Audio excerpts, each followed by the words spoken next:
So, I had just turned 18 and planning for college, and I realized something that had skipped my mind during all this time.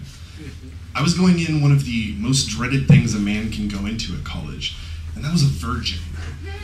And I started freaking out about it really seriously, but fortunately and unfortunately I didn't have that long to wait. I was going to my local coffee house out in La Mesa, and I met this girl named Melissa. And it was pretty much like love at first sight in that puppy love kind of way for people that haven't dated before. We went and saw Jeepers Creepers on our first date, went to Denny's to get coffee, and we're dating right after that. So, she wasn't a virgin, and I was. And 2 days later, she's like, "Are you sure you want to do this?" And I'm like, "But you're damn right I want to do this." And it just was not right. Like, it accomplished. We had had sex, but no matter what happened, there were these problems that seemed to erupt. And a few things about Melissa that I didn't know because I started dating her one day into knowing her was she liked to put on her makeup like Queen Elizabeth, and she talked non-stop, no matter what, in any situation. Yes, even in that situation. I mean, foreplay, any kind of play, anything you do, she'd be like, "Should we do this now? We totally hot. Let's do this now. Come on, let's do this. Oh my God." And I'm just like, if you just be quiet, this might be a little better.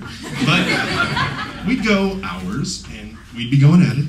Sex was happening, but I never got that final boom, no matter what happened. 3 weeks of this went by, and I realized there's something wrong.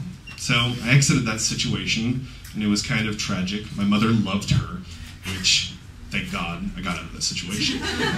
But the next one came about and didn't have that problem, so I was like, oh God, it's not me, thank the Lord.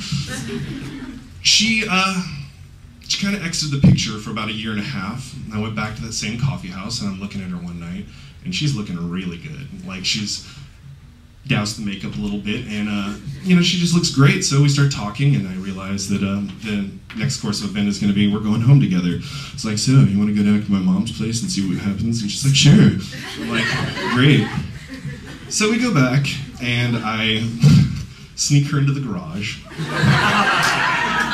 I think I went so far as to turn out the light when she was in there, just like, just wait here. Went into me and my brother shared a room. Wow, I'm seeming really awesome right now. But I go into that room and I pull out this silicone mat and I start dragging it back to the garage. The light flicks on. My mom walks out and is like, "What are you doing?" And I'm like, "Don't worry about it, just don't go in the garage for a while." And she's like, "Why?" And I'm like, "Just don't worry about it, don't go in the garage for a while." And she's like, "Why?" And I'm like, "I'm gonna be fucking." And she's like, "Okay, who is it?" And I'm like, "Melissa." And she's like, "Oh, it's okay, honey. Why don't you use your grandma's room? She's in the hospital."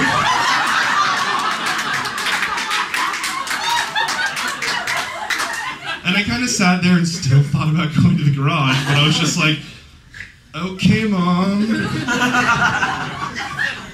And so we go in there, and things are looking good. Things are looking really good. Everything's going real well, and every time the crescendo is about to hit its point, it's just like not happening. Melissa seemed to, no matter what you do, foreplay, like I was saying before, any of that stuff, she would, well, let's make an analogy out of it. It was like throwing a hot dog in the Gobi Desert.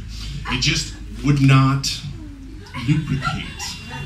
So, seeing as how this girl really had my virginity, like, even though I had lost it again after her, I never got that completion with her, and I was just freaking out about it. So I grabbed my pride, threw it on the floor, stepped on it a bunch of times, and went, God damn it, I can't believe I'm gonna do this.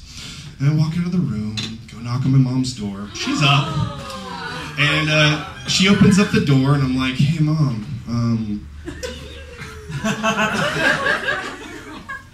do you have any lube?"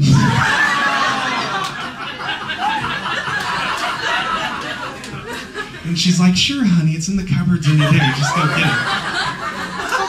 So I go down and I open the doors up, and I pull out this economy pump size Costco brand lube. And I'm just like, why the f you have this much lube? Like, it was really strange.